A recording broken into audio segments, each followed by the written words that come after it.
Welcome back to the Real with Joseph Labman. I am Joseph Labman. You guys having a great Monday afternoon. Welcome into the Real. If you're new here, please like, subscribe, and share. I really appreciate that on the way in here. Shout out to all the new subscribers as well, and everybody who's commented on the videos recently, who's called to left voicemails. Appreciate all you guys, and shout out to everybody who's called to let the voicemail on the hotline as well. You can do that today on today's topic of the show. What's your actual LeBron going to Philly? What do you think about the Brown season coming up? 216-532-5550. The number's down here on the bottom ticker as well. But shout out to all you guys. And yeah, so not a long video today, not a long live. I'm just going to come up here and talk about a few things, kind of put a bow on this whole LeBron to Philly thing, the whole LeBron free agency saga that we covered here on this show for not just this offseason, but for many off well, feels like many. Going back 2 years ago, I started talking about the possibility, and obviously I talked about it from the Cavs perspective because I covered the Cavs here in the Cleveland area. But and as a Cavs fan, but I said that 2 years ago, I said eventually I think down the road he won't finish his career in the Lakers. And then once the Lakers sold last summer, I came up here and said, I think the writing's on the wall. The beginning and the end is for LeBron in LA. Jeannie busted his leverage out there and she left. He couldn't dictate his terms anymore. And here we are. Now everything that I said would play out back last summer eventually happened. The Lakers told him last summer they weren't bringing him back.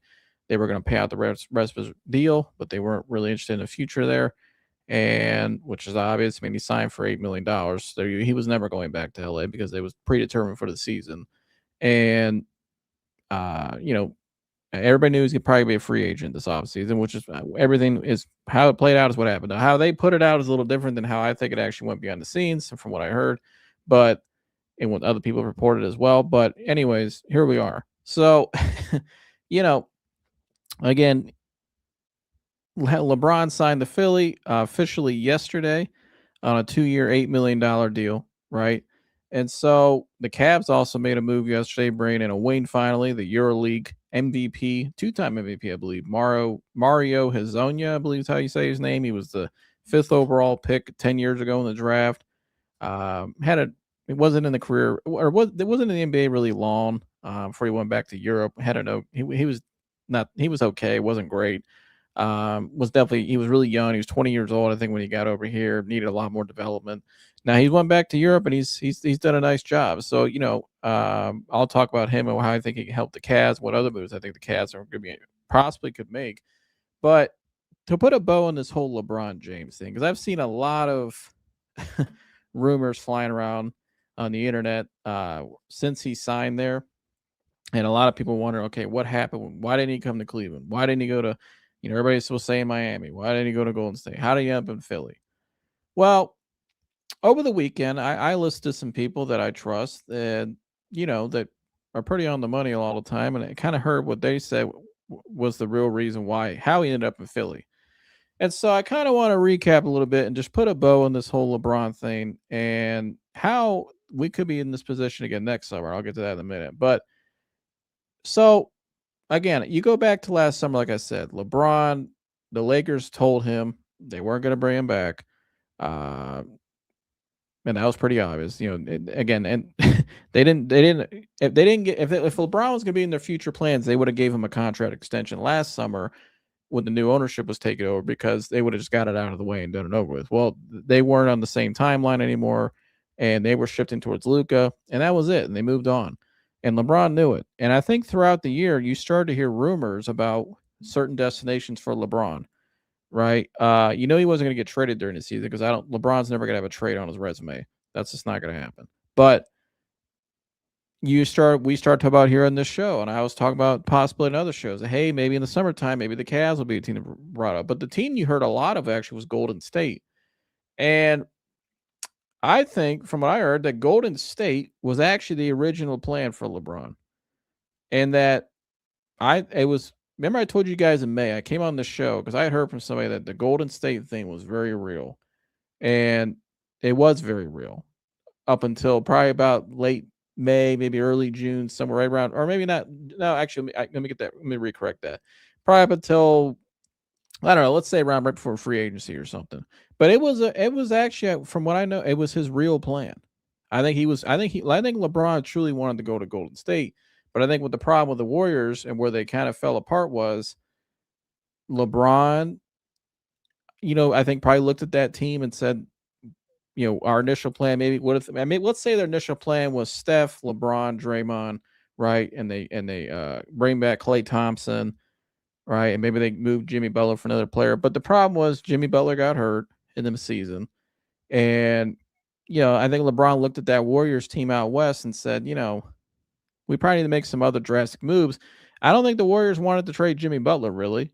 They went all out to get him, and nobody really wants Jimmy Butler right now either because he was 36 years old. He is 36 years old, and he's on an ACL, coming off an ACL. That it's gonna be hard to move a guy like that for a substantial player. And I think LeBron, the whole Anthony Davis stuff you heard, LeBron, I think wanted the Warriors to try to make a move like that. From some of the around the word around the campfire this weekend was that the Warriors kind of said, you know what, we probably can't pull that off because they would have to give up.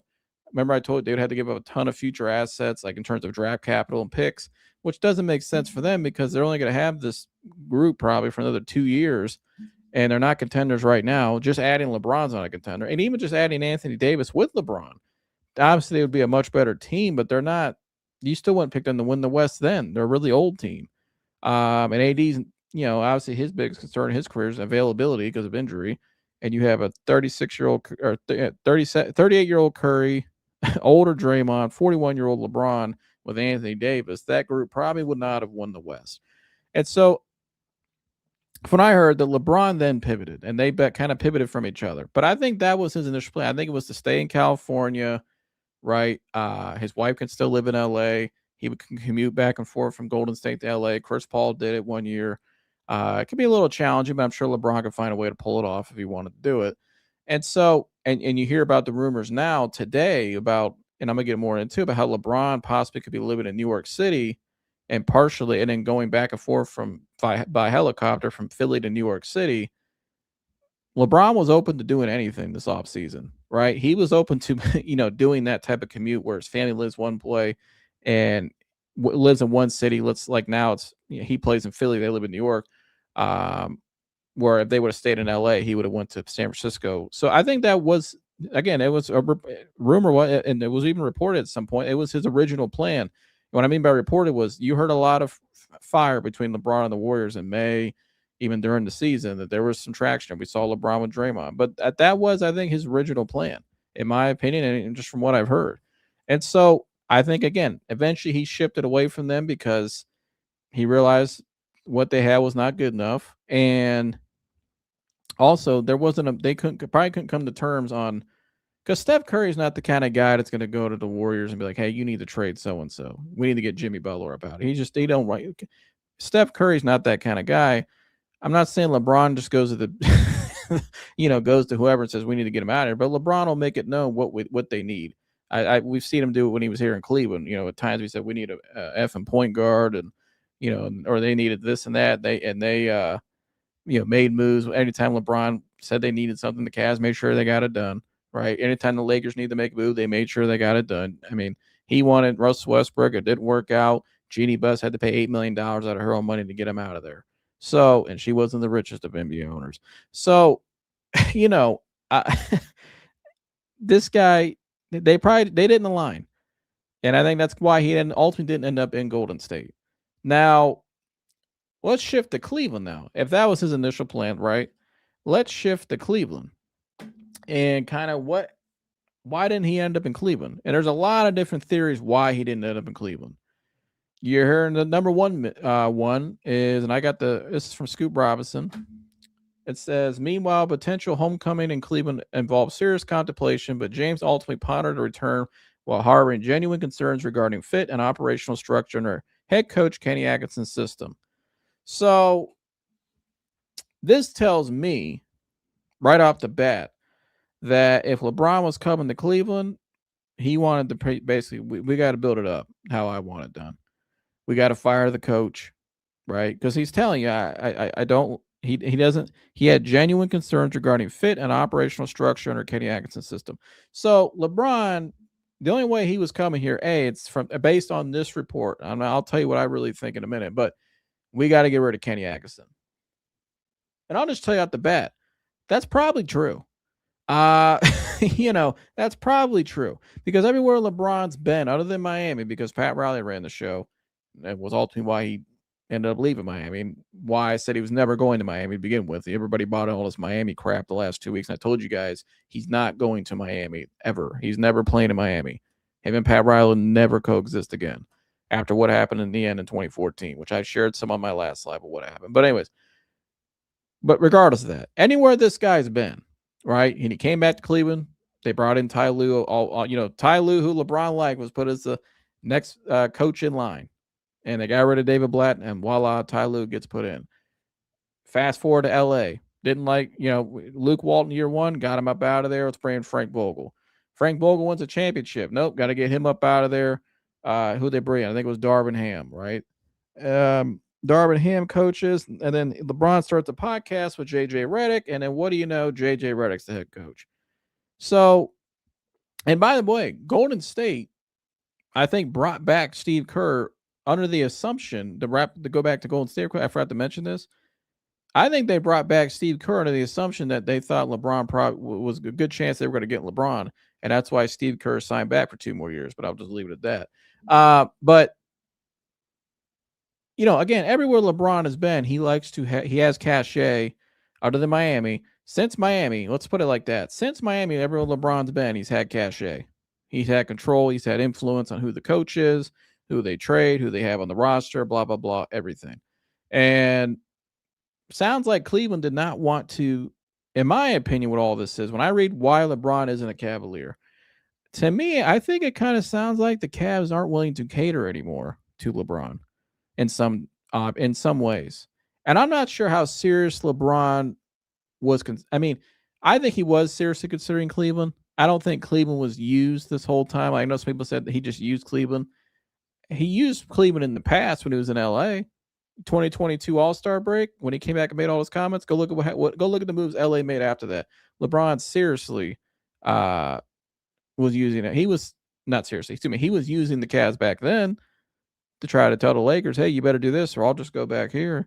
But I think LeBron was looking into the Cavs seriously, and that's why I kept saying, guys, that they have a shot. And at one point towards the end, I thought he would end up choosing them, and I'll explain those reasons more why in a minute. But I think ultimately with LeBron in Cleveland, LeBron probably, it's based on this report, let's be honest, didn't really want Kenny Atkinson as his coach. And the Cavs probably weren't willing to do that because even after Kenny's bad outing against the Knicks, made the comments about analytically were this and that, and everybody still uses that line now with everything now to become a meme now, right? He didn't have a great series. Team blew the biggest comeback loss and to the Knicks in game 1 ever, and looked very unprepared, looked very outmanned, and he got completely outclassed in that New York Knicks series. Did not look good, and you could have easily made a justification to fire Kenny Atkinson right after the season. No, the Cavs said it's not Kenny, and they brought him right back, which told me they must think it's some roster moves or something with their roster, and so I think that was the first part LeBron probably didn't like. And the second part, and I'll read this, and I'll put it on the big screen. Sorry, it's a lot. Appreciate you guys for tuning in. But here's what the next part said. Yet the bigger structural question mark for James's inner circle remained in the backcourt. As confidential LeBron James previously shared with me, there was a widespread surprise among his circle that star guard Donovan Mitchell remained on the Cavaliers' roster and had not been moved. So let's just start right there. Okay. Well, what did the Cavs do during this whole LeBron free agency process? They signed Donovan Mitchell to a max extension for the next 3-4 years, $270-something million. He signed it right now. He could have taken more money next offseason, Donovan, but he signed it right now.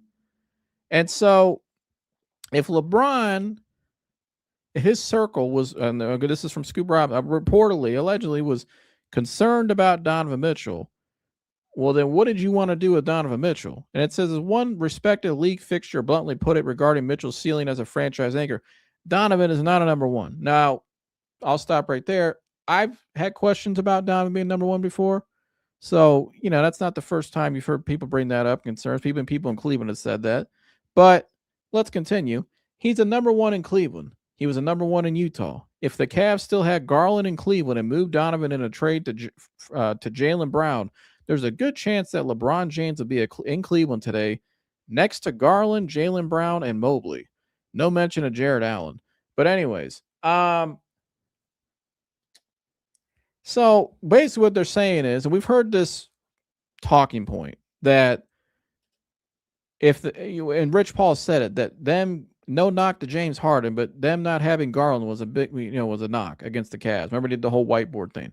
And now we're hearing this over the weekend that one of the reasons why the Cavs didn't get LeBron is because they traded Darius Garland for James Harden. And I call BS, because LeBron has told you out of his own mouth who the weakness was for the Cavs when they had Darius Garland on the perimeter. Darius Garland, very great player when healthy. He can have great nights. But Darius Garland at times, in my opinion, kind of soft, wasn't available at times because of injury. And when I mean soft, is defensively, he got picked on. All right. And I criticized him in that series against remember that series against the Pacers we were supposed to win. I thought Darius just didn't really, I mean, at one point he was on the bench laughing during the series. They're getting their ass blown out by almost 40 points in that one game in Indiana. I mean, we came on here and really went after him and the team, but and criticism, and fair criticism. Again, we're criticizing the game. That's our job, but it's what we do, like any sports commentary reactionary shows. But anyways, Darius had a lot of pros, but Darius had a lot of cons too. I didn't have a problem when the Cavs moved him. Now, looking back, do I think the Cavs maybe could have got a better deal for Darius than James Harden? Could they have gotten a better player? Possibly. I'm not sure what Garland's value really was at the time, because he had a lingering toe problem, it seemed like. He had that injury. He went and played well with the Clippers. I wish him well. I hope the guy goes out and balls out. I think he's actually a great guy. And when he's healthy, he's a hell of a player. But there's just a lot of cons. And where the Cavs were at the time, they had to make a move. It wasn't working. And you had a very undersized backcourt with him and Donovan Mitchell. James Harden just gives you a little more size. He's 6'5". He's a bigger guard. And so, but to then to say that this is the reason why LeBron ended up in Cleveland because of Darius Garland primarily, well, LeBron said it on his own podcast. Who was the weak link on the Cavs defensively when he was in Cleveland? If it'll play. Oh, don't want to play. Well, imagine that. Give me 1 second. Let me see if I can get this to play. But if you're just tuned in, please like, subscribe, and share. As this show is called The Real. We're getting down to the real today, because I've heard a lot of this stuff all weekend. I'm glad to see some other Cavs fans realizing all the BS and realizing, if there's one thing you learned from me in the 2 years of me covering this LeBron thing, was, and this is not a shot at LeBron directly or anybody, but is kind of how the media and all this, a lot of this stuff is just, a lot of it's kind of BS. I mean, come on. You know what I mean? Like a lot of what I showed, like how many times, I'm gonna get into it more in a minute, but here's the video of LeBron telling you who the wink link was on the Cavs. It was Darius Garland. Like, he's an amazing basketball player. I think his value right now, like, I'm shocked. Like, we don't talk about him as like just amazing. Like, because the era, like if he played in any other era, I think he would have been like, his value would be through the roof. Yeah. Like, he's that skilled, he's water bug, he's got every shot, he can play make. But there's an era where it's like, okay, we also have to help that dude out defensively all the time. Yeah, I mean, like, that's an example for me because he's such a good basketball player. Right. He's so tough. I mean, it's just, he is. And it's like, but the defensive side of the ball is where, people were attacking. Mm-hmm. If you want a chance to beat the Cleveland Cavaliers, you are going at Darius Garland most of the time on the defensive side.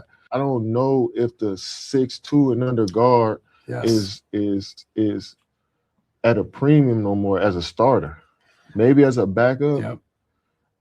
But you have to be. We just talked about this last night. It's gotten compressed. It has. Right? It's compressed. It has. It's at like either Donovan Mitchell, Drew Holiday, 6'3", or 6'4", Lou Dort, or it's Nah, you got to be. You can't get picked on defense. That's the thing, because we playing such a pick on game that they will really, literally, if you can't guard, they will bring you up every play. Time. Yeah, and if you're 6 foot, 6'1", and you're not a bulldog like a Davion Mitchell, Drew Holidays, on the defense side, or you're not an offensive flat out savant like Kyrie, where you can score on dudes 7 feet easily and ISO, then I just can't see it.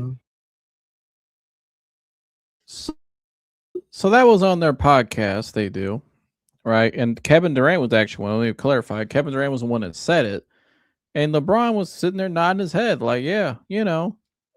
And he even looked at Steve Nash. Said, "We just talked about this on our last podcast." Because what Kevin Durant said wasn't some secret. It wasn't some like, "Oh my gosh, I can't believe what he said." It was reality with Darius Garland. He's the guy that you picked on. He was the wink link on the defensive side of the ball for the Cavs. So, again, and LeBron knows it too. He was sitting there nodding his head, and he allowed it to be said on his podcast. His guy. He allowed Katie to go up there and say, "You're picking on that guy." Like because he agreed with it. So again, and I'm reading the report again from Brian Windhorst. It says there was 3 strikes against Cleveland. Family not being an issue and LeBron's choice. The front office not making a deal for Brown.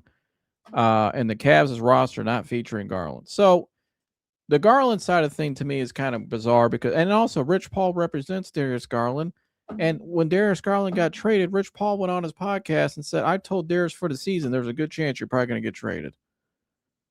And he got traded. It was no surprise. It was something that everybody knew was probably going to happen at some point. We talked about it, myself, Tune In Sports, all the guys. We said there's a good chance eventually Darius might get traded if the Cavs feel like it's the right deal.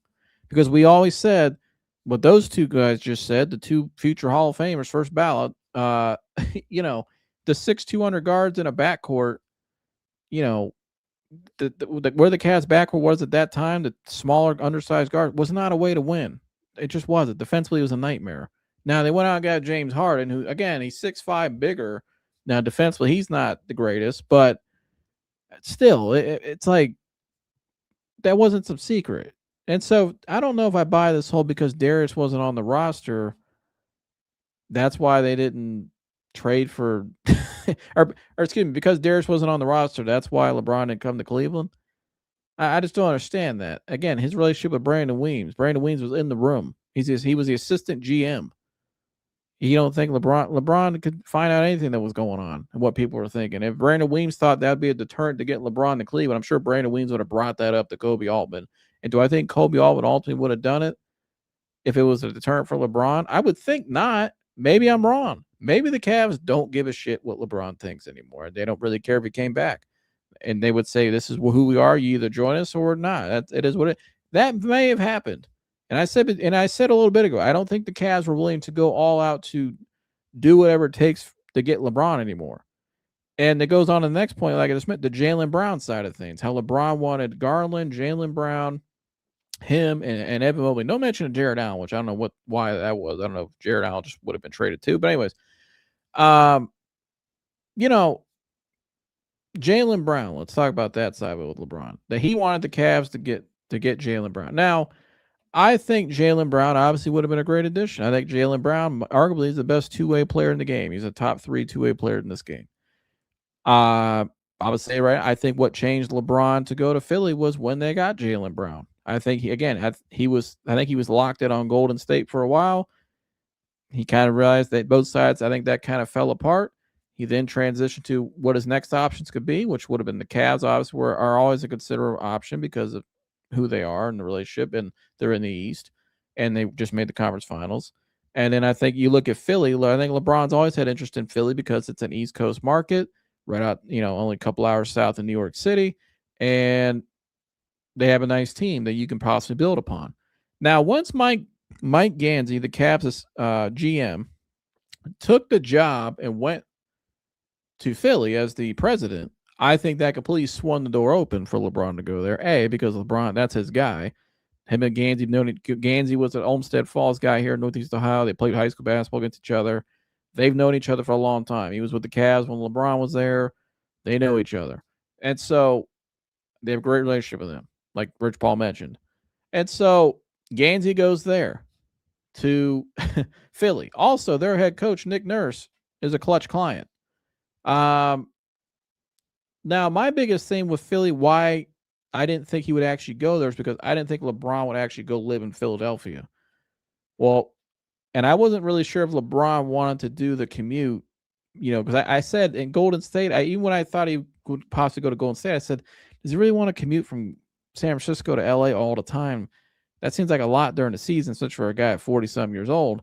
Now, he can make it happen if he wants to. Again, he's got all the money in the world. So now we know that wasn't a deterring factor for him, that he was fine with that. And ultimately, if I had known that, I would have said, okay, yeah, the Philly probably does have a good option, a good possibility of getting them, because I would have put them over Miami, which I probably would have anyways. But I think when I ranked last week, I had the Cavs, Warriors. I may have said the Heat because of familiarity, and then Philly. But to me, Philly and the Heat, I probably would have gave Philly more than I. Looking back, he was never going to Miami. But that's here nor there. But when you look at, again, coach is the Clutch client. Mike Gansey, basketball president of basketball, goes there.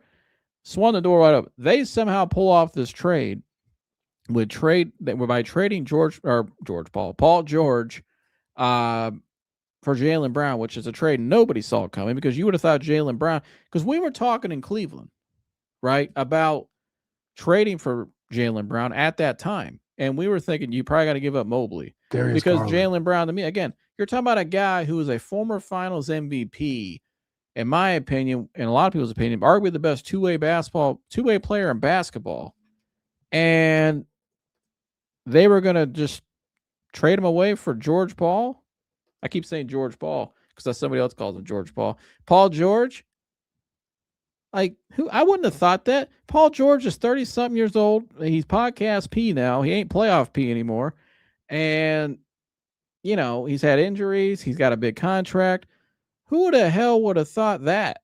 Nobody. It was a surprise to all of us, right? I would say outside of LeBron signing with Philly, that was probably the biggest shock of the NBA offseason, was Jaylen Brown being traded for Paul George. And so, again, to me, I didn't see that coming. But then also, if the Cavs wanted to get Jaylen Brown, they probably would have had to give up Evan Mobley, which is what a lot of people thought. Right? Now, it's maybe because they traded for Paul George, and maybe the Celtics think Paul George can revitalize his career with this. Because at one point, Paul George was arguably a top 10 player in the game. He was elite at one point. Now, what would I would have thought the Cavs had to give up Mobley. And we heard the reporter, Chris Mannix, who's very plugged in with Boston, say he threw out that theory, Mobley for Jaylen Brown, right? Brian Windhorst, who very plugged in with LeBron, went on ESPN the day before Brown was and said, if I were the Cavs, I would, talk about the Cavs and Jaylen Brown. And so, is this a Cavs channel? Yes, it is, primarily. We do cover all things NBA when it's big news, like especially with LeBron, but this is primarily a Cleveland sports channel.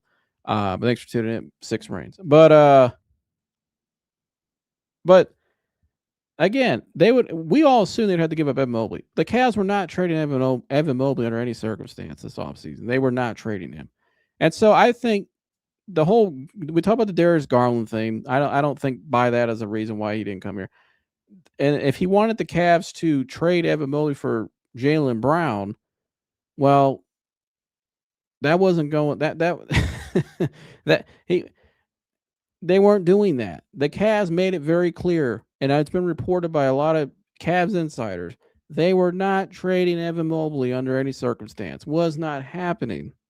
And so you go back to what this article says by Scoop Robinson about how his vision was for the Cavs would have been Darius Garland, Jaylen Brown, and Evan Mobley. LeBron wanted the Cavs to use. It sounds like he had an idea back in the season when, again, because go back to where we started with all this on the timeline. I think he knew last summer. They knew he wasn't going. It was going to be his last season in LA. Okay, we fast forward. He's probably in the middle of the season. This idea came from somewhere. Again, it says somebody in LeBron's or one league fixture put it out, and they put it out like a plan. And they said there's a good chance that LeBron would be in Cleveland today. Next, if they would have had Darius Garland, Jaylen Brown, and Evan Mobley. So LeBron, it seems like they wanted him. They were going to trade Donovan Mitchell. He wanted them to trade Mitchell for Jaylen Brown. The Cavs weren't doing that. They're not doing that. The Cavs are kind of in some ways indebted with Donovan Mitchell. He was their big acquisition 4 years ago, and Donovan Mitchell helped them get back to being the relevancy again. Just led them to the conference finals. Now, obviously, they got to take another step. We know that they're not where they want to be completely yet. But Donovan Mitchell's been a big part of this organization. He's probably their third best player or fourth best player they've ever had. I mean, he's definitely a top 5 player in Cavs history. We'll just leave it at that. That's not a guy, or the organization's just going to want to give away to please LeBron. I obviously know LeBron means the organization, but LeBron's also 41 years old. And the Cavs know how LeBron rolls. They've worked with him twice for 11 years total. Okay. They know how LeBron operates. And so, to me, it sounds like why LeBron isn't in Cleveland? Because the Cavs aren't willing to go all in and cater to all what he wants in terms of the roster and stuff anymore. And I brought up the Brandon Weems factor in the front office as a big reason, because the only way I feel like LeBron would have ultimately came here, why I brought up Brandon Weems, you notice how the Cavs didn't come out and actually name Brandon Weems the president, or excuse me, the GM. It was only contingent on if they could come to agree to terms from both sides, meaning the Cavs say, okay, LeBron, we'll make him the GM, we'll promote him, we like him, obviously, but we're not going to do X, Y, and Z like we have in the past. We want it to be like this, so we could collaborate. Well, I don't think LeBron liked what their ideas were, clearly. He's surprised that Donovan Mitchell was even re-signed in Cleveland. Why do we trade Garland, even though they mentioned why Darius Garland was, him and KD kind of point out the reason why Garland was pretty much traded. Now you could say maybe they could have got something better than, maybe they could have used Garland and went and got Kyrie. Maybe that would have got you Kyrie. But eventually they got, they got James Harden, is what it is. But at the end of the day, why LeBron's not in Cleveland, I think, is because Cleveland, there's two reasons. I think Cleveland was not willing to go to the distance to try to please LeBron anymore. That's very evident to me, because everything that they point out in this article, keeping, not getting Jaylen Brown, which you probably would have to give Evan Mobley. They chose Evan Mobley. He surprised Darius or Donovan Mitchell.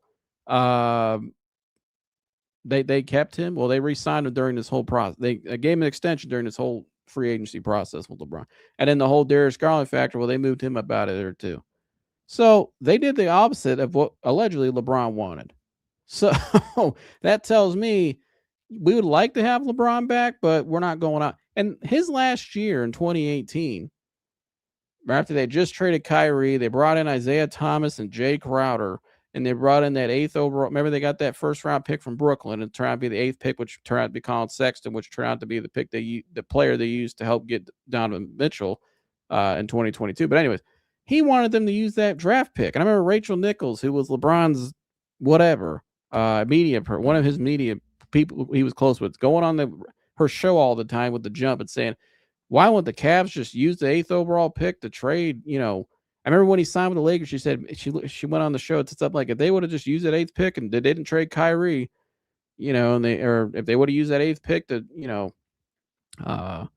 go get another player, maybe they had a better shot at beating the Warriors. Number one, you go back to that time, nobody was beating the Warriors. They were an all-time great team with Kevin Durant. The Cavs had no shot. There was no move they could have made realistically that would have got them over the hump. And also, number two, the Cavs didn't want to trade the pick because they knew LeBron was going to bounce out in 2018. Everybody knew that. That was the worst kept secret in all of sports. And so you hear all that bullshit back then. It's all the same bullshit right now. That's all it is. Okay? And LeBron, his decision, I don't think in the last month, I don't think his decision came down to, like Rich Paul said the other day, they was seriously down to the Golden State Warriors and the Philadelphia 76ers. I think the Warriors were his initial plan. I think that fell apart right before free agency happened, if not a little earlier before that. And because the Warriors were not going to they knew they weren't getting AD, and they weren't willing to go to distance to get AD. Once the 76ers got Jaylen Brown. And I think LeBron was trying to get the Cavs to see. I think he was trying to see if the Cavs would bite to make the moves he wanted to make. The Cavs were not going to do the moves he wanted to make. Once Philly and Mike Gansey, you got to remember this. Mike Gansey was in the front office in Cleveland as the GM. He goes and takes the job in Philly as the president. You don't think Mike Gansey knew the conversations that was being had behind the scenes in Cleveland? With Brandon Weems sitting right there and everybody else in that room? He knew what their plans were. He knew who they were targeting. And Mike Gansey went to Philly and said, I'm going to do what they're not willing to do because I know I'll land LeBron. And I know LeBron will consider Philly. And him and I know each other. It's an East Coast mark. He knew everything. Mike Gansey knows all of this. These guys know all of this shit. He knew exactly what LeBron was thinking, what he was looking for. And I'm sure everybody in the league heard probably once, they knew he was going to be available. They knew what it would take. Now, do I think Mike Gansey went to Philly and said, I'm going to get LeBron, and I know he knew he had to do some work, and he had to make a way for it to happen. But I think once everybody saw that the Warriors were not going to get AD, they probably knew, okay, LeBron's definitely available. We got a good shot to get him. How do we make it happen? Mike Gansey knew what was going on, and Cleveland knew all along because Cleveland was always an option, always will be an option for LeBron as long as he plays because of the connection. And it's a place he can fall back on. It's a safe zone. Doesn't mean it's always option A or B in his mind, but it's always an option. And I think the Cavs showed that they were not willing to do the things LeBron wanted them to do or would have liked them to do to appease him. They're not going to do it. They brought in their own guy in Mitchell. They wanted to add to that. They wanted to add to Evan Mobley and Donovan Mitchell. They didn't want to subtract any of those guys to please a 41-year-old. They just weren't going to do it again. And I think once LeBron saw that, I think Mike Gansey knew the conversation was going in Cleveland. He's just in the front office. And then he left and goes to Philly. He goes to Philly. And what does he do? Let me go get Jaylen Brown. And you know how I know Mike Gansey had an idea? Because it came out. Remember I told you, I think LeBron's initial plan was the Warriors? Well, it just came out all of a sudden over this weekend, today and yesterday, from Sean Sharani. The Warriors and Celtics talked about a Jaylen Brown trade around the trade deadline. That included the following: several first-round picks, pick swaps, and second-round picks. The Warriors were ultimately not interested.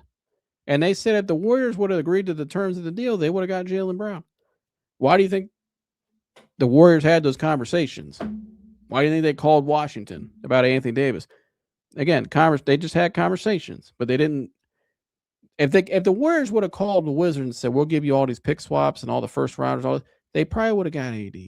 But they weren't willing to do it because they don't think it makes sense for them to bring in LeBron and another player and mortgage all these first round picks. Because initially, I think LeBron probably, when Steve Kerr re-signed there, I think it was under the assumption they probably thought they were going to get LeBron anyways with Steph and Draymond and they have Jimmy Butler. And I think LeBron probably looked around and said, you know what, we need a little more. And they probably said, well, that's not what we agreed upon. And it fell apart. And that was word around the campfire this weekend. Just saying. It was reported out to the rest of people too who are plugged in. But anyways, but everybody knew Jaylen Brown was the piece I think everybody wanted to get. And it makes you wonder, it was LeBron making it known behind the scenes. This is me speculating behind the scenes this year. Like, hey, if Jaylen Brown's a piece I could team up with, two-way guy. Right, because you heard him linked to the Cavs, you heard him linked to the Warriors, and now you end up with the Sixers. All three teams were in the LeBron sweepstakes. And the team that got Jaylen Brown was the team he ended up on. And then again, I go back to Mike Gansey. He was in the front office in Cleveland. He was just there. He knows what he knows what their plans are, what their conversations were, everything. He goes right to Philly with a Clutch Sports head coach and says, I'm going to see if I can pull this off with Paul George, who had zero value, with a horrible contract, somehow got it done somehow the Celtics made that trade. And Mike Gansey got it done. As soon as Mike Gansey got that trade done for Jaylen Brown, LeBron was probably 95% to Philly from what I've heard. At that point, he was 95% Philly. And it was all about the logistics and everything else after that. And how do you know that? LeBron's actions spoke louder than his words at the time and what they were putting out there. The guy not only was in New York for Fanatics Fest, but the guy who I just had on my show, Ro Goldstein, spoke to somebody in Philly at a school nearby and said we know in 18 he went scouted schools there. Ro named the school of the year. LeBron allegedly recently went and looked at again. That's just a rumor. I'm not saying that's for sure, but Ro shared that on this show. You can go back and rewatch it. Maybe I misheard Ro, but LeBron's went and visited schools in the Philly area before. He considered Philly in 2018, right? And he's got Gansey there. He's got the head coach, Nick Nurse, clutch client, Tyrese Maxey, point guard, clutch client, right? They just went out and got Jaylen Brown, who was linked to the Cavs and the Warriors at one point during the season and after. And so you look at all that, I think then it just came down to, the logistics. And, we know LeBron, I've told you guys for years, I think LeBron, KCP, who then was going wherever LeBron was going. Appreciate you, Dave S. I'll go back to you guys' comments here in a minute too. My apologies. I'm just kind of trying to lay all this out today and recap this. But, again, once they got Jaylen Brown, I believe LeBron was 95% to Philly. I didn't think at the time because I didn't think LeBron would actually go live in Philly. But now that I know LeBron was willing to, and it was one of the turns why I didn't think he would actually end up at Golden State was because I didn't know if he really actually wanted to commute from San Francisco to LA. Not that it's a long plane ride; it's only 40 minutes on a PJ for both play. But still, that's a lot during the season. And Chris Paul's his buddy tried doing it and said it was a lot. The year he did it, his family lived in LA and he played with the Warriors. Said it was a lot. So I wasn't sure if LeBron really wanted to do that because everywhere LeBron's played, he's always had his own crib in the city. But we now know LeBron's willing to do that, and we now know too what LeBron's possible plan would be is possibly he might live in New York City on a part-time basis while playing for the Philadelphia 76ers. Now, a lot of Sixers fans are not happy about this today.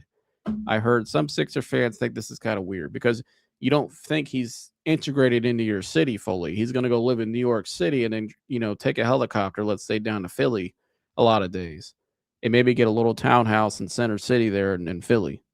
But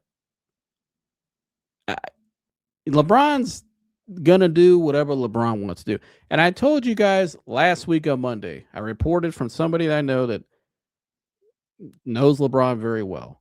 And they spoke to him recently and speaks to people in his circle. And he told me last Sunday night that the decision was going to come out last week. In the coming days, he said, that the decision was already made. And I'll read the text again right here in verbatim.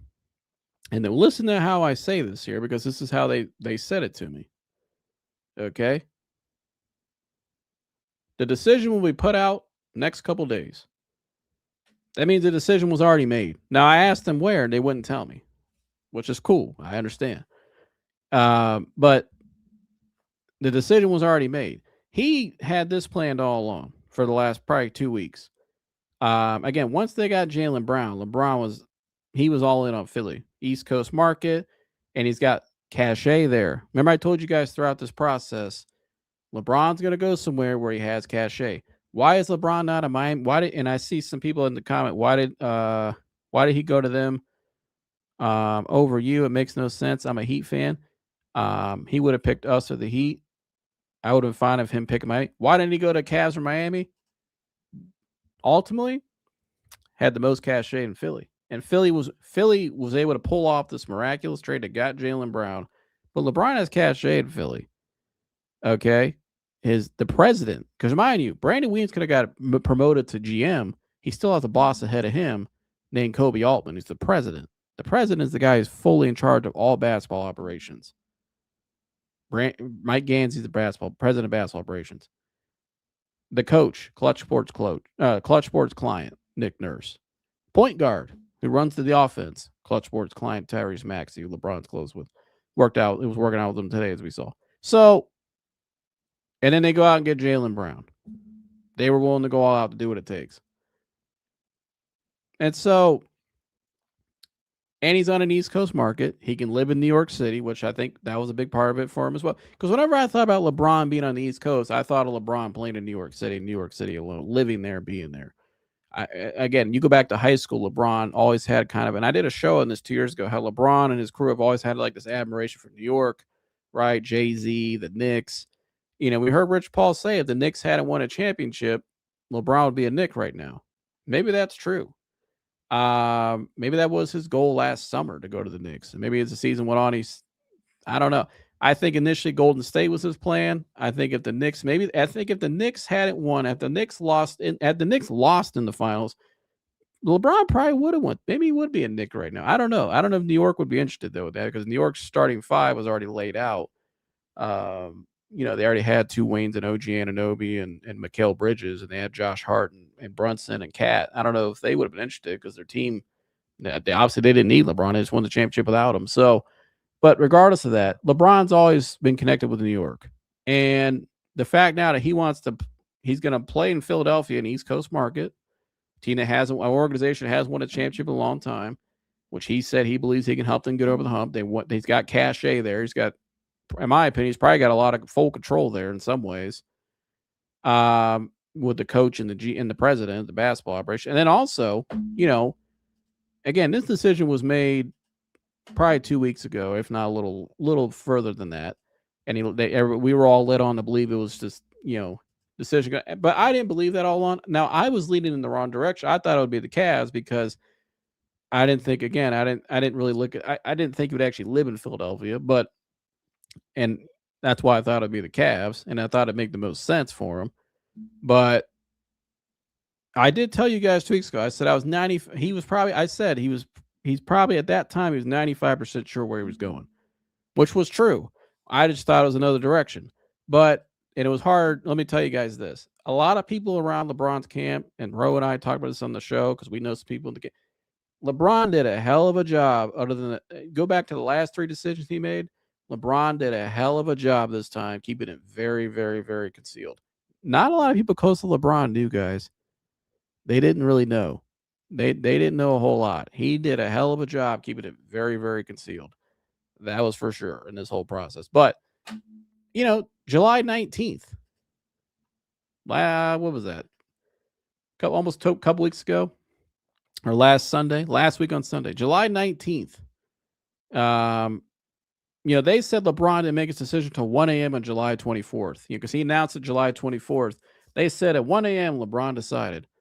I tend not to agree with that, because we have a video now that came out. David Blitzer, who's the 76ers owner, attending a party with Rich Paul on July 19th. Oh my gosh, look at this. Okay.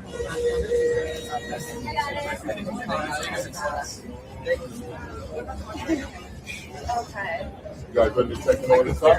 Okay. Thank you so much.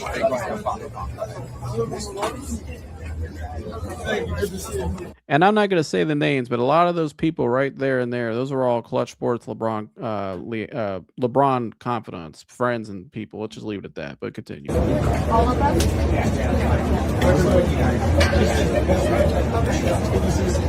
Thank you, homie. Rich, can I get a shot right here, please? Can we get a shot right here? Thank you. Thank you so much. Appreciate it.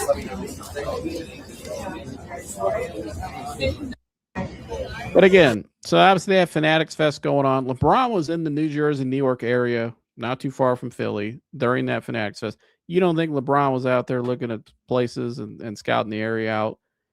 Folks, I think he already had it predetermined at Fanatics Fest what he was doing. Okay. So, and now we have this video that just got leaked of Rich Paul and the owner going out to party or at a party, and you see some other LeBron people there. He knew what he was doing. When I said he was 95% sure at the time, I wasn't on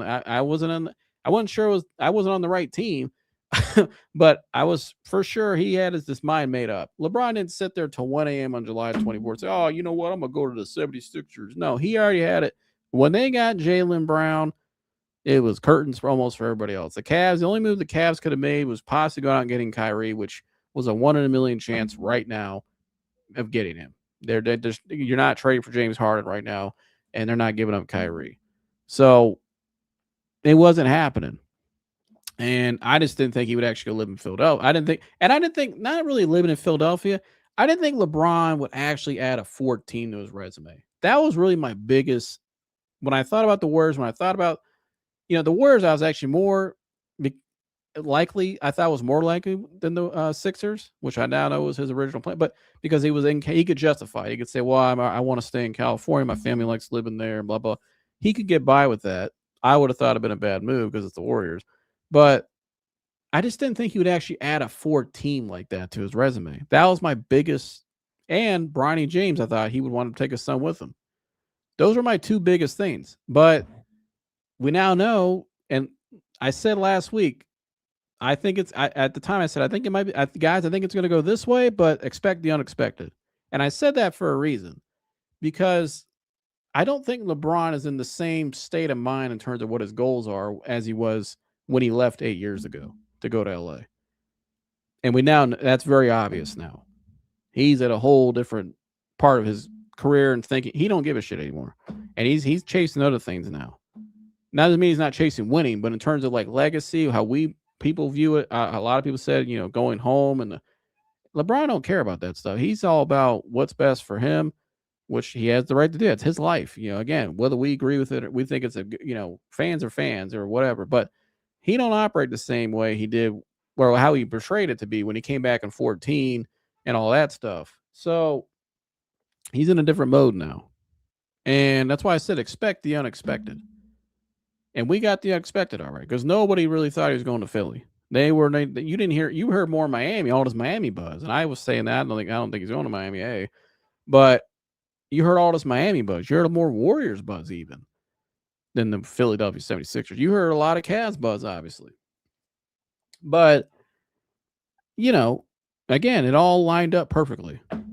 And Philly, he's got cachet in Philly. And we now know, too, we saw that on July 19th, but he was in the area. Yeah, I'm sure he was probably already making arrangements and looking around and kind of thinking about the idea. Like, what the guys, this wasn't all just by accident, okay? And so, in terms of like, he just decided 1 a.m. Like, no, he was in the area. Rich is out with the owner. Like, as soon as they got Jaylen Brown, I think he was probably like, yeah, I'm most likely going to be going there. Because the Warriors thing fell apart. The Cavs weren't willing to do what he wanted them to do. And, the Cavs basically had to blow up everything to probably appease LeBron. And they just weren't willing to do that. And so, and then the Sixers, Mike Gansey knew everything was going on. Went right over there, followed the blueprint, got it done. He was able to pull it off and execute it. And LeBron, again, he's got cachet. He's got Gansey. He's got his Clutch. The coach is a Clutch Sports client. The point guard's a Clutch Sports client. And his boy. So, and he's on an East Coast market. And he gets to be in New York, where he likes, I think his wife wants to live there. And, it's for stuff she's involved with in her life and businesses. And LeBron has a lot of business things going on now in the East Coast. He's going to make a lot of money. He's only making $8 million in 2 years, but $4 million a year. But LeBron's going to make up for it off the court because he's filming a documentary. He's on the East Coast now. He's got a lot of big money and big things coming probably.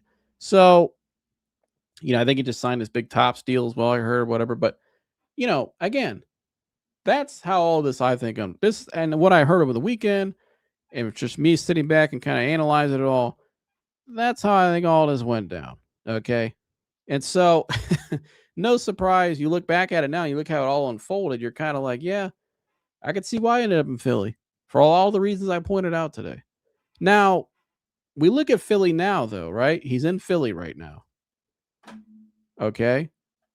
What's next for the Cavs? Obviously, because I want to talk about the Cavs, but what's next for LeBron? And you say, what do you mean by that? Well, his contract I thought was very interesting. Very interesting contract. So, not only because of the money amount, we all know that. That's crazy in itself. LeBron playing for $4 million, but 2 years, $8 million. Now, LeBron was not eligible to get a no trade clause. And I don't think LeBron ever wants a trade on his resume. And if LeBron were to get traded, he's dictating where he's going, essentially. So he looks like he has control of it. Well, the next thing to a trade clause, when you can't get one, is a 15% trade kicker. And what that is essentially is that basically it makes it more difficult to trade a player. If you want to trade a player but he has a trade kicker, I think he gets an increased amount of money from that team. And it can make it, he can kind of that financial little part of it can kind of give the player a little more flexibility and more leverage in terms of it helps them in some ways dictate more where they go. If I read that correctly, it's some way like it's the next thing to a no trade clause. It's not a no trade clause completely, but it's he gets some leverage through that in case there's an event in terms of where he gets traded. But he also has a player option after his first year. So what I heard over the weekend is this. Is LeBron going to be in Philly for the rest of his career? LeBron said it's his final decision. LeBron said it was supposed to be his final decision when he came back to Cleveland in 2014, didn't he? LeBron at one point in LA said he wants to play. He's going to play. He wanted to play the rest of his life in LA. He was going to retire in LA. Did that happen? No. Did he end up coming? Did he finish his career in Cleveland like he said he would? Remember, he said he was in 2017, the year before his last year in Cleveland. He said he don't have the energy to do that again. Yeah, that didn't happen, did it? And it was being reported at that time he was going to go to the Lakers. So LeBron saying this is my final decision holds no weight to me because things change. Nothing's ever a done deal till it's a done deal. And we've seen this movie before. And LeBron made sure, not only does he have cachet and has some control in Philly, but he's also got control in his future still too. He's not just locked in. And what I heard over the weekend was from somebody that would know, him playing 2 years there and not opting out of that contract next year is completely contingent on what happens this year. So this could be a one and done thing in Philly. And it's all going to go down to how it plays out this year. Now, their biggest thing, obviously, look at them as a team. They got all the talent. How are they going to gel together? Because at the end of the day, talent is you have to have talent to win, but team sports is team sports. You have to have chemistry. You have to be able to gel together. You have to have the right. Everybody has to be bought in. And I'm curious how this dynamic's going to work with LeBron. Embiid's been the guy in Philly. Now they got LeBron. We know some of the media is when stuff starts going south, other guys start getting put up trade requests or trade rumors and blah, blah, like, hey, Philly people, my guy DFJ, you're about to go through a roller coaster ride. I'm telling you guys that maybe you've never seen. We've been a part of it here in Cleveland. Ask LA fans about it. Ask Miami fans. And again, I'm not saying that's singular to LeBron. That's all LeBron. What I'm saying is when you have a player of that type of caliber, that type of cachet, that type of influence and power that he has, because of how great of a player he is. And he delivers where he goes. He's won a championship everywhere he's been. But, there's a lot that goes into that. And so, a lot of times the media, they don't call out LeBron or anything. They'll call out other guys on the team. If the team's not winning, a lot of times people say, well, it's not LeBron, it's the people around him. They're not doing their job. Because a lot of times he's flawless. But yeah, that's what they say. But again, you look at that dynamic in that locker room. You got Jaylen Brown, who wanted to leave Boston to go be the man somewhere else. And now he's, with a bunch of other people here in Philly. And Embiid's been the guy in Philly. Now, obviously, availability is a big thing with him, and he's got to be available now. Tyrese Maxey, same age, see LeBron, working out with LeBron, his boy. And then you got VJ Edgecombe as a young guy who, his growth get kind of stunted now. Well, his development kind of gets stunted now because you just brought in 2 All-NBA players in LeBron and Jaylen Brown. And Jaylen Brown's a guy who, I actually kind of compared VJ a little bit to when he came out. I thought I had some similarities, but Jaylen Brown's a Finals MVP. This is a guy that was in the MVP race at one point last year. He's an elite player. So you have all these guys that need the basketball to be successful. Joel Embiid, when he gets the ball, like Kevin Garnett mentioned, and Kevin Garnett pointed out on his show, like he said he didn't like the fit with LeBron in Philly because you just have a lot of different dynamics. Guys that need the ball. When Joel Embiid gets the ball down low, he ain't trying to dish it back out. He's trying to score. He's a post player primarily. He can obviously he's what makes him great too is he can shoot. He can put the ball, the dribble off the floor, but he's a big man. And so you got all these ball dominant guys that need the ball in their hands to be successful. And then you have a guy on the come up too. How are they going to gel all that together? That's going to be fascinating. And, LeBron not living in Philadelphia, it's not the end of the world to me if he lives in New York City and commutes like that every day. But, again, some people and fans may think, is this guy trying to get fully integrated into the city? Is he just here to kind of see how it goes? Let me just see if I can hop on into this team again, this team was priority favored to win the East before he even signed there.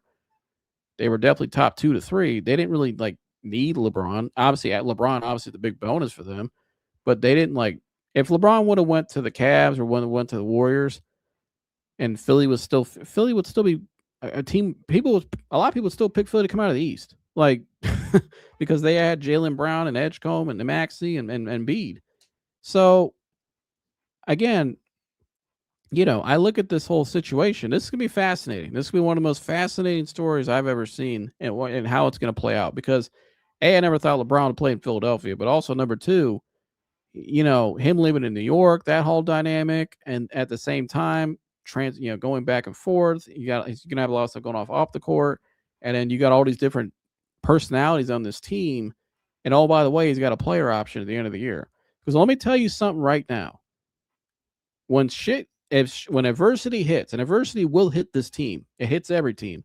But if adversity hits this team and they start to falter a little bit, and you see the chemistry not looking right, or guys making comments during the media, or rumors coming out, people are going to point to that player option. They're going to point to that player option. They're going to say, "Hey, homeboy can leave after this year," or he's got that trade kicker too. Well, they just trade. Well, what did they get to the deadline? They're not performing up to where they should be. People are going, should LeBron want to get out of Philly? It's going to happen if they hit and adversity will strike. How will they respond to it? That's going to be the key. And that's going to be up to guys like LeBron, as the elder statesman of the team now, and Nick Nurse, who's his guy, or had the same agent, and Gansey, the president. They're going to have to figure it all out. Because I've already seen, you already saw today? I saw a Jason McIntyre on Colin Cow on FS1 talking about a trade scenario. You already seen it thrown out there. Embiid for Anthony Davis, which I think is insane. Because if you traded Joel Embiid for Anthony Davis, I think the city of Philadelphia would be like, what in the hell are we? Embiid is the guy in Philly. And you're going to trade glass for glass? You might as well keep the glass you got, who's already integrated into your city. And when healthy, he's probably a better player. He's already won MVP. I'm just telling you, right? You're already seeing the rumors thrown out there about the possibility of them trading Embiid for Anthony Davis. I'm just curious how that locker room is going to react to that. And how everything's kumbaya right now. It's all fun and joy. And hey, we got LeBron and boom, boom. We look at us on paper. But the paper Canes never win the championship. Ever. There's no preseason. Golden State was already a winner before KD got there. That don't count. A group of guys that have never won and team up all together. I mean, look at LeBron's first year in Miami. They had all Bosh, Wade, and all three NBA first teamers coming on together the same team, and they go against the team in the finals with just Dirk and a bunch of great role players, and some obviously that's Sean Marion, Jason. I think Jason Kidd was on that point guard of that team. Like they had some great players, but they were older. But Miami was supposed to win that year, and they went out there and completely melted down in the finals and didn't. And it was a complete bust of the first season. And LeBron had to have that heroic Game 6 in Boston in the next year to finally get him over the hump, or else when he was younger, too, by the way, in his prime, or else Pat Riley was going to break that. That team would have been imploded. It would have been the biggest bust in NBA history, that team. But, you look at this team right now, and we got right here, 76ers, maybe the best team ever already. Look great on paper, but they got to put it all together. And that player option and that trade kicker, it's all going to be contingent on what happens this season. And I don't know if that's a great recipe with LeBron and all the other stuff he's doing, living in New York, and is that going to be able to all blend together and actually get it done? I don't know. That's a lot to ask for. And I'm just covering LeBron and watching LeBron and being around LeBron and his people. I mean, just for all the years I have, that I can't wait to see this actually unfold. It's going to be great documentary content. Hey, bravo. I give you that. But it's going to be a hell of a story to watch. But there you have it. That's how LeBron, I think, from what I know and heard, that's how this whole thing unfolded. And why he's now a Philadelphia 76er. And we'll see where it goes, because we could be in the same conversation again a year from now. I give it a 50-50 shot right now. And I'm not saying that in regards to the Cavs. I don't know if LeBron actually ever will come back to Cleveland, if he is available again. If he is. But I'm just, that contract, when I saw that, I'm like, oh boy. We could be sitting here again a year from now. If they don't win this year, or ship goes south, he's up out of there. I'll call it right now. He's up out of there. There's a reason why he got that trade kicker and that player option. He'll be up out of there. Because his only goal, and the best source I had in this whole situation, the person that told me last week he was going to announce, and I read the text a little bit ago. They were, when he signed with Philly, I texted him and said, "Dang, that's crazy. I didn't see that." I said, "What were the details of all this?" And they just told me flat out. They said, "Like I told you a month ago, he wants to get on a team that can win it all." LeBron's only goal, he wants to win as many championships as he can in 2 years, I believe. Okay, if he can win this year, maybe the year after. LeBron wants to win another championship. That's his ultimate goal. And he will go and do whatever it takes to get there. And we now know he's willing to do whatever. Like he will go to Philly. He'll add a 14 to his resume. He's got that player option next year. Hell, maybe he'll go to the Knicks if they don't win it this year. Like, I'm just telling you, be prepared for anything in a year. And DFJ, my guy, love you, bro. Great job. Go subscribe to him. All my Philly people tuning in. If you're watching, Philly fans, DFJ Hoops. It's going to be a hell of a ride. He's going to get a lot of great content out of this year. I can tell you that right now. And I'm going to watch. I'm going to sit back and watch. I'm probably going to be hearing things and stuff, but I'm not going to say nothing. I'm just going to sit back and watch. And I'll see what the Cavs do, what they do, and all of the movements. We'll see where Philly is. But have you heard something about Chris Paul trying to come back to the NBA to join the Sixers? I think it might have been clickbait. I did hear that rumor. Wouldn't surprise me. Chris Paul and LeBron could definitely pull that off. I don't know. It's probably a rumor. It's probably speculation right now. But if there was speculation, I would buy into. I would buy into that. I could see that. You look at their bench; they need some more pieces out there. Chris Paul, I don't think he wanted to leave like that. It'd be good if he thinks that he can hop on the team and help them. And LeBron's got cachet there with the coach and the GM. And the owner now, as we see too. I could see that happening. Why not? In terms of the Cavs side of things, real quick, they signed Mario Hezonja, who I talked about earlier, who was the 2-time EuroLeague MVP. I like the signing for the bench player. I think it's low risk, high reward. I think the kid at 31 years old, not a kid, he's a grown man, but 31 years, he was a kid when he got drafted, but at 31 years old, I watched his tape. I think he'd be a solid role player for them. I think he'll come back to the NBA now and be a solid role player. Maybe he'll exceed expectations, but I think it was a good pickup for them. Again, low risk, high reward. They need a wing. They got him for a cheap deal. Now they need to do more. And the Cavs, I think, need to, in my opinion, I'd still try to hit a home run. If Kevin Durant's on the market, I would at least try. And I'm not giving up Evan Mobley, but if I can give up Jared Allen, Max Strus, Dennis Schroeder, and some picks maybe or something like that. Here we just saw Jaylen Brown get traded for a bag of. I don't want to say Paul George is a bag of cookies because he's not. But right now, Paul George's value last year has not been very high. Okay, they traded away an older aged star who's a podcaster. Who I hope revive. I like Paul George too, by the way. I'm not trying to. Trust me, I like Paul George. I think he's a good dude, but. They pulled that off for Jaylen Brown. I wouldn't rule out anything. LeBron went to Philly, to 76ers. I wouldn't rule out anything. Okay, that's number one. But number two, if I could try to get Kevin Durant, which the Cavs was rumored back in May, they may have some interest in that. I would try to get KD. If I can get Harden, Mitchell, KD, and Mobley, and let's say I give up the two names we've heard off the bench consistently in trade rumors, Schroeder and Strus with Jared Allen, I think we would have to bring back Steven Adams.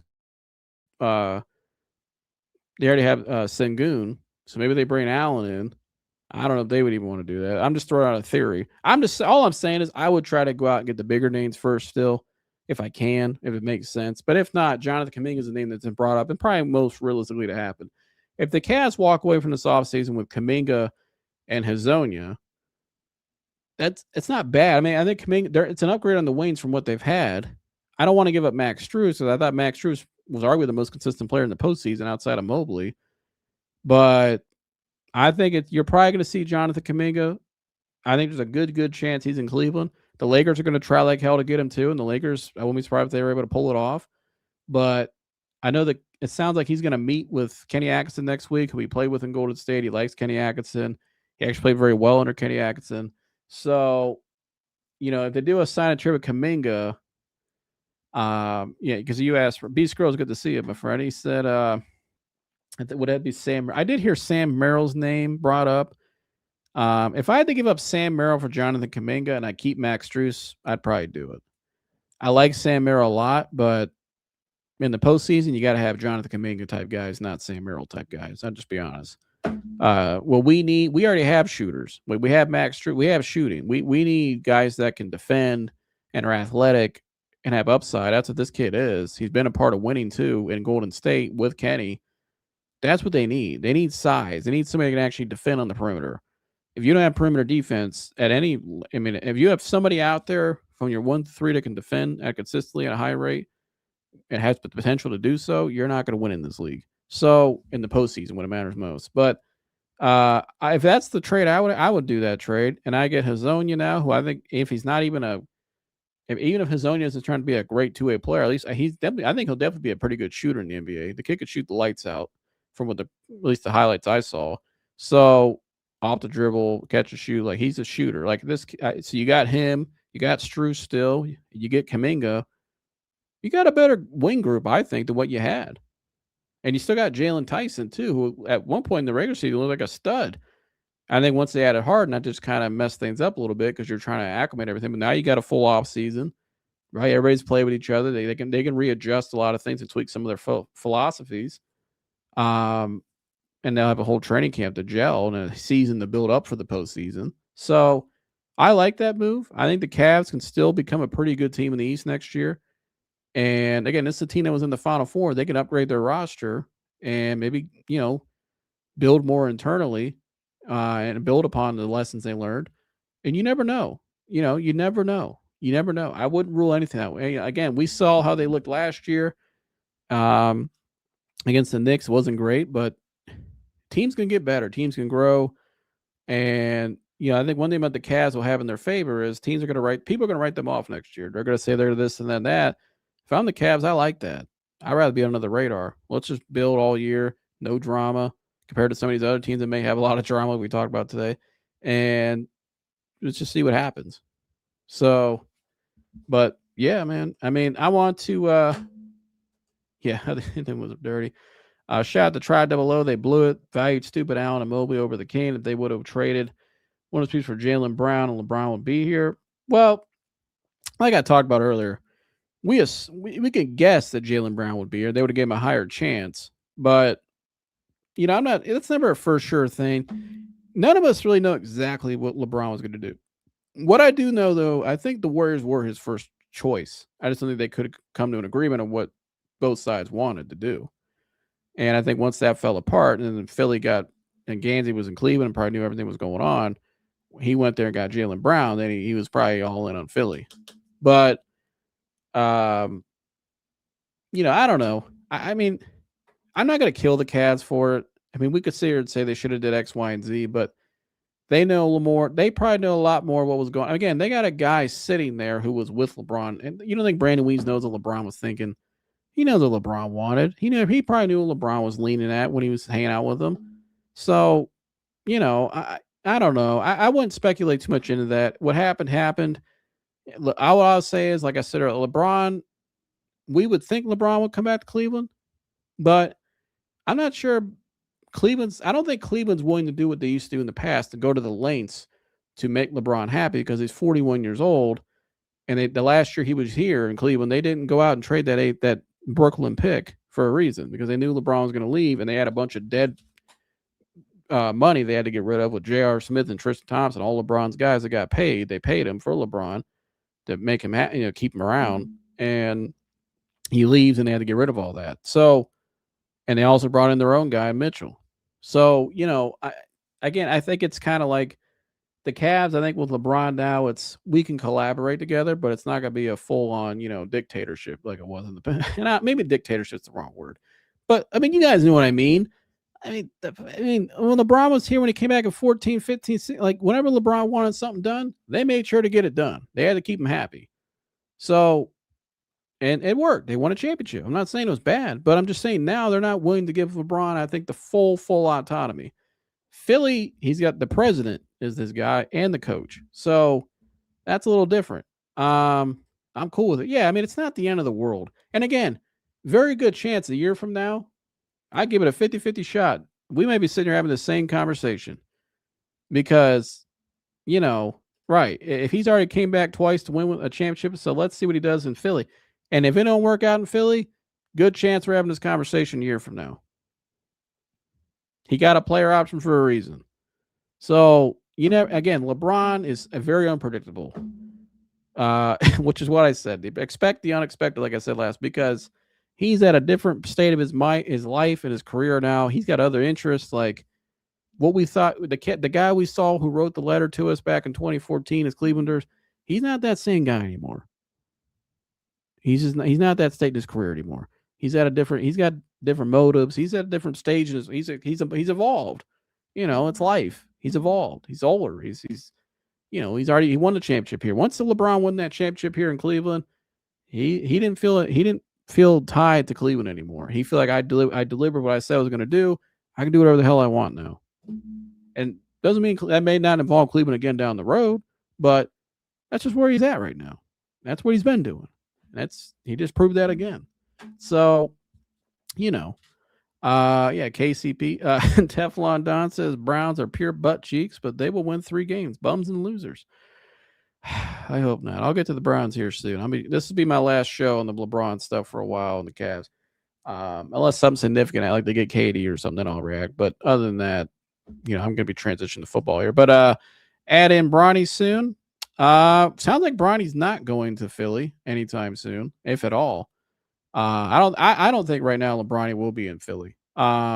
Because what I heard over the weekend too, it doesn't sound like they want him in Philly in terms of I don't know if LeBron and the missus want him in Philly because Philly's a different animal. In LA, he's comfortable out there. They've accepted him, even if some people didn't think they don't think he should be on the team.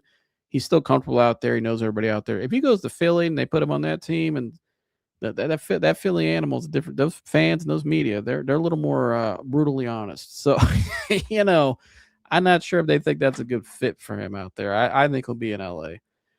This is the first time LeBron has joined a contending team, and he's in the 24th season, turning 43 next year. LeBron was waiting for the Cavs to trade for Kyrie, but the Mavs said he's untouchable. Well, I don't think LeBron. He joined a contending team in 2010. Well, as soon as they added Chris Bosh and he teamed up with Dwayne Wade, that was a contending team. When he came back to Cleveland, they traded for Kevin Love and Kyrie. That was a contending team. When he went to LA, they weren't a team right away, but they had the assets to pull off to become a contending team, which they became. So, I'd say this is the first contending team he's really like established roster since Miami. I would say that. Gilbert's so full, but he tweeted that tweet just doing nothing. He's leaving the door open with that contract he signed, 2-year and an opt-out. That's very fishy to me. Yeah, and I talked about that. That's the biggest thing that stood out to me this weekend was that contract because the guy, again, we could be sitting here a year from now and having the same conversation again. But anyways, I don't think we cast any cheer from this dude is now on his third strike on it. This dude now, this is the third strike on it. Yeah, I mean, and just because LeBron opts out, if he does, doesn't mean that Cleveland fans should get their hopes up again. Like, I don't know how does LeBron fully view where is their relationship fully at right now? Like I said earlier, I don't think they have a bad relationship, him and the Cavs at all. But I think that the Cavs may not be willing to go all out anymore because of who he is at his age now. I don't think they're willing to do that. That's what it seems like to me. For all the reasons we pointed out today. I'm a prediction guy, so my crazy prediction is Cleveland in 27, Philly win 28, and Miami 29. You talking about teams who just win. Okay. I mean, I hope you're right. I would like to see Cleveland win one. I'd like to see Cleveland win one. The East has gotten better. Yes, it has. The East is tough. I mean, you got a lot of teams, man, that are great. Detroit's still a good team. You still got let's see what Boston does. I think they might make a big splash. They could still make a splash, maybe at the deadline or something. But let's say the teams on paper, Philly, Miami, Detroit, Indiana's coming back. You got the Cavs still. You got the Knicks. You got some other teams that are on. I think Washington's a team that could be under the radar. You know, I don't think they're a contender, but I think they're a team that could get in the playoffs and maybe make it a tough first round play if they're healthy with AD. You know, I like what they're building a little bit there. The Magic are still, I think, a pretty good team with some of the pieces they got. You know, Atlanta got Lou Dort; they'll be better. Yeah, and again, let's see what Boston does. You know, maybe they can make a splash, add with Tatum and Paul George. But yeah, East is very loaded. East is pretty good. I'm glad the East is good, but a lot of intriguing teams for sure. It's not gonna be easy just to win through the East like people think it is. I mean, it's easier path in the West because the West is two juggernauts, but you know, and the pace of the West is a lot faster. The East is a little more slower pace, but it's still gonna be a gauntlet. You're gonna come out of the series with a couple bruises and you know and a little tired. That's like it's not gonna be easy. But yeah, shout out to all you guys for watching today. Please like, subscribe, and share all the good stuff.